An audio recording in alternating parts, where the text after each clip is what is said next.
भावा आलोय मी. थांब, थांब, थांब, थांब. अजिबात व्हिडिओला स्किप करू नको. एवढं भयान, एवढं गचाळ पॉलिटिक्स आय-टी कंपनीमध्ये सुरू आहे ना, एवढं भयान, की भाई काय म्हणजे अरे डायरेक्ट एम्प्लॉयीला शिव्या दिल्या जात आहेत. डायरेक्ट शिव्या, की भाई क्या कर रहा है तू? मान्य आहे ना, तो एम्प्लॉयी आहे, नोकर आहे, पण शिव्या, शिव्या एवढ्या म्हणजे गचाळ लेव्हलचं पॉलिटिक्स कंपनीमध्ये.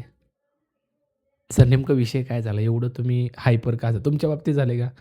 माझ्या बाबतीत तर ऑलरेडी झालं होतं. मी त्याचा व्हिडिओ पण YouTubeवरती बनवला होता. नाव कोणाचं घेणार नाही आपण. बट या व्हिडिओचा उद्देश असेल अवेअरनेस. सावध राहा पोरांनो, सावध राहा. कंपनी चूज करत असताना बाई डोक्यानं चूज करा. डोक्यानं चूज करा. कारण एवढं भयान लेव्हलचं पॉलिटिक्स कंपनीमध्ये सुरू आहे. आता 2-3 स्टुडंटचा मला कॉल आला. मी कॉन्फरन्समध्ये बोलत होतो. मी कोणाचंही नाव नाही घेता येणार आहे आपल्याला, ठीक आहे ह्याच्यामध्ये. पण आपण याच्यातून एक म्हणून शिकवण आपल्याला भेटू शकते, की भाई आपण सावध राहायला पाहिजे. ठीक आहे. कामाशी काम भाई, नाहीतर लय अवघड विषय होऊन जातो. मला तो कॅन्डिडेट स्टुडंट माझा माझा स्टुडंटच होता तो. सांगत होता, "काय सर 3-4 महिने झालं मी कसली लाईफ जगतोय मलाच माहीत आहे." अरे मी म्हणलं, "भाई विषय काय झाला नेमकं?" तर मित्रांनो म्हणजे त्या गोष्टी मी इथं मांडू सुद्धा शकत नाही. असल्या म्हणजे या लेव्हलच्या शिव्या वगैरे त्याला दिल्या. परत म्हणलं तर त्याला डिप्रेसमध्ये एवढा गेला तो, एवढा गेला. भाई मला व्हिडिओ बनवावाच लागला. ऑप्शनच नव्हता.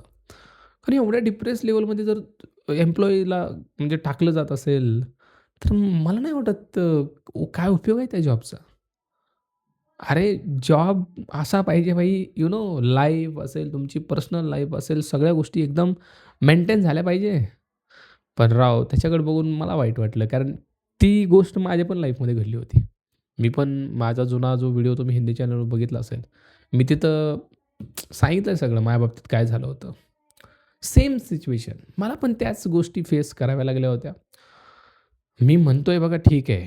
तुम्ही as a owner, as a manager, as a team lead बोला ना. ठीक आहे, काम नाही केलं बोला. एखादी गोष्ट टाईमवर नाही झाली बोला. पण बोलण्याची पद्धत-बिद्धत काय म्हणजे असते का नाही? आता मला एक जण काय म्हणला माहिती आहे का? ते बोलतात कारण त्यांना वरून पण तसंच बोलतात, असा विषय. मग मी काय म्हणतो माहिती आहे का? त्या कंपनीमध्ये राहूच नका. तसल्या कंपनीला डायरेक्ट जय हिंद, जय महाराष्ट्र. मी त्याला तसं म्हटलं तर मला म्हणला, "सर असं नाही ना जमत. रिस्पॉन्सिबिलिटी आहे.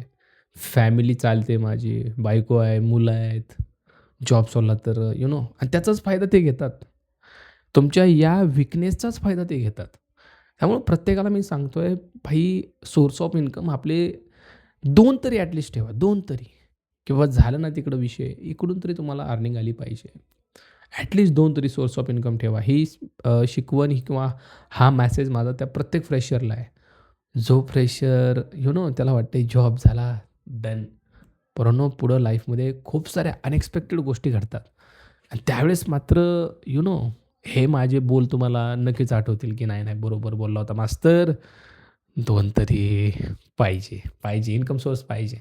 मग 2 पेक्षा जास्त बनवले तर काय तुमचाच फायदा आहे. पण 2 तरी ठेवा. कारण तशी सिच्युएशन तुमच्यावर नाही यायला पाहिजे. आणि हे जे कंपनीतलं पॉलिटिक्स आहे, मॅनेजर लोकांचं जे बोलणं असतं, टीम लीडचं जे बोलणं असतं, हे बोलणं मित्रांनो कुठेतरी लिमिटेशनमध्ये पाहिजे. खरंच लिमिटेशनमध्ये पाहिजे. नाहीतर बघा ते कंपनीचं रिप्युटेशन म्हणा, त्या गोष्टी हळू बाहेर येतच राहतात ना, की भाई काय, काय सुरू आहे कंपनीमध्ये? काय काय कुठल्या लेव्हलला एम्प्लॉयीला ट्रीट केलं जातं? गाढव, ॲज अ गाढव.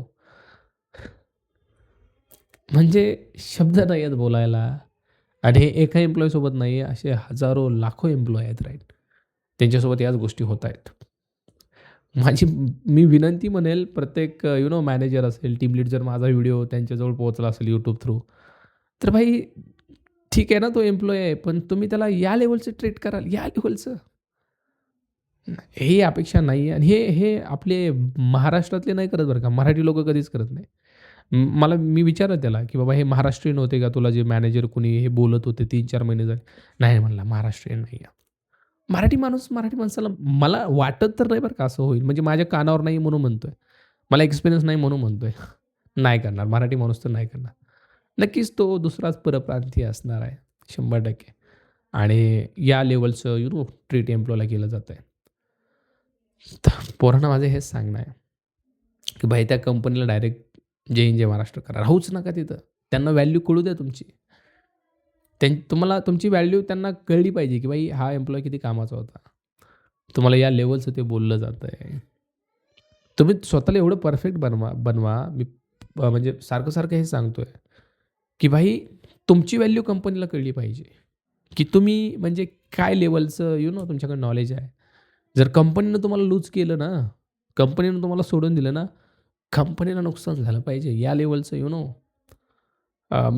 सोपं तर नाही आहे, बट तुम्हाला त्यासाठी स्ट्रगल तर आहेच. खूप सारे प्रयत्न तर करावेच लागणार आहेत. आणि परत तोच ऑप्शन, की भाई साइड इन्कम ठेवा. कधीही हे असलं बोलणं खाऊन भाई नाही. मी तर नाही घेतलं बघा. माझं तर सांगतोय. मी तर नाही घेतलं. मी 3 महिने राहिलो. 3 महिने जय महाराष्ट्र दिला. माझा एक्सपिरियन्स स्टार्टिंगचा. नाही अरे म्हणजे तुम्ही काम करताय. कामाच्या ठिकाणी जर तुम्हाला ह्या गोष्टी जर फेस कराव्या लागल्या, अरे काम कसं करणार आहे तुम्ही? अरे डिप्रेशनमध्ये गेलं ते पोरगं. अक्षरशः रडायच्या घाईला आलो होतो, रडायच्या. म्हणलं, "भाई तू 25चा भाई धडधाकट गडी रडतोयस?" म्हणला, "सर रडायला भाग पाडलंय." ह्या लेव्हलचं. तुम्ही विचार करा, की काय म्हणजे त्याच्यावरती काय सिच्युएशन असेल त्याची. असं एक नाही आहे, असे खूप जण आहेत. आता त्यांनी मला कॉल करून सांगितलं, बाकी कोणी सांगितलं नाही. असे खूप जण आहेत. हा व्हिडिओ बघणारे सुद्धा खूप जण आहेत.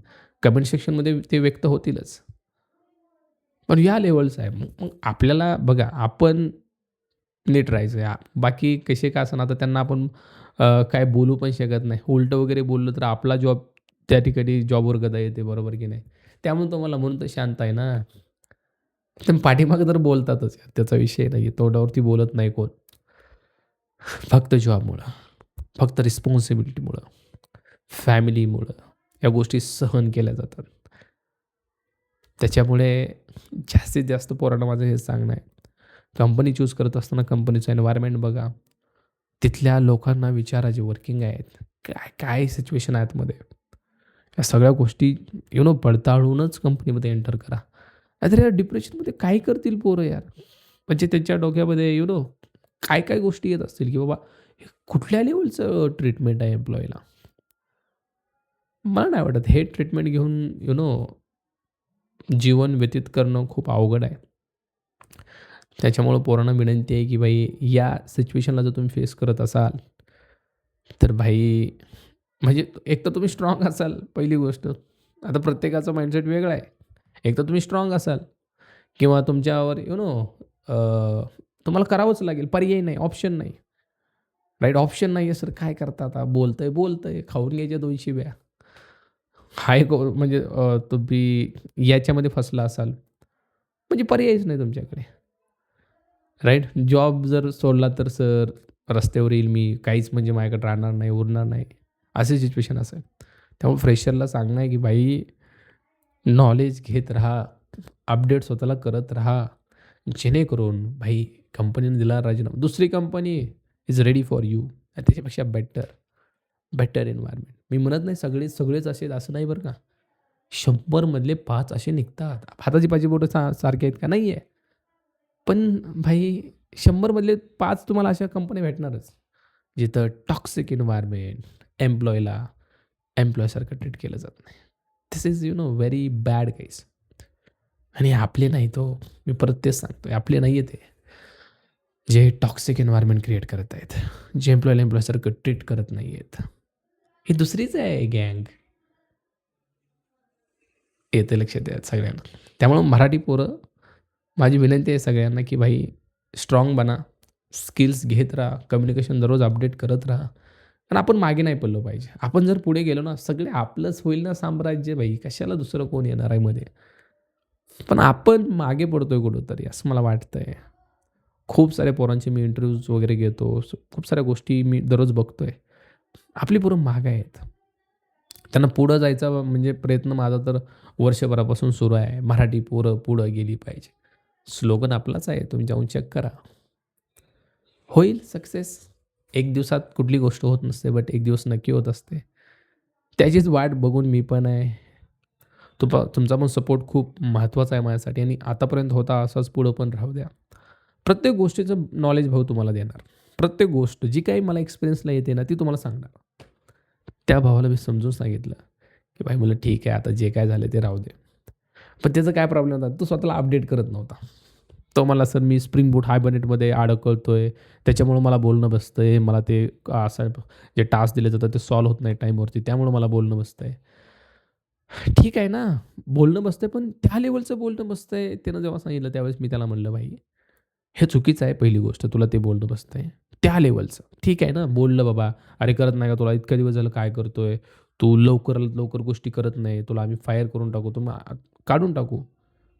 हे नाहीये, वेगळंच सुरू आहे. त्याला म्हटलं, "भाई अपडेट हो. स्वतःला अपडेट कर. दाखवून दे. दाखवून दे. आणखीन चांगलं पॅकेज घेऊन त्यांना दाखवून दे." हे तर लक्षात सगळ्यांना आहे. या गोष्टी सुरू आहेत. तुमच्या बाबतीत काय एक्सपिरियन्स घडला असेल कमेंट सेक्शनमध्ये नक्की सांगा. आणि नवीन असाल तर आपल्या चॅनलला सबस्क्राईब करायला विसरू नका. जय जिजाऊ, जय शिवराय.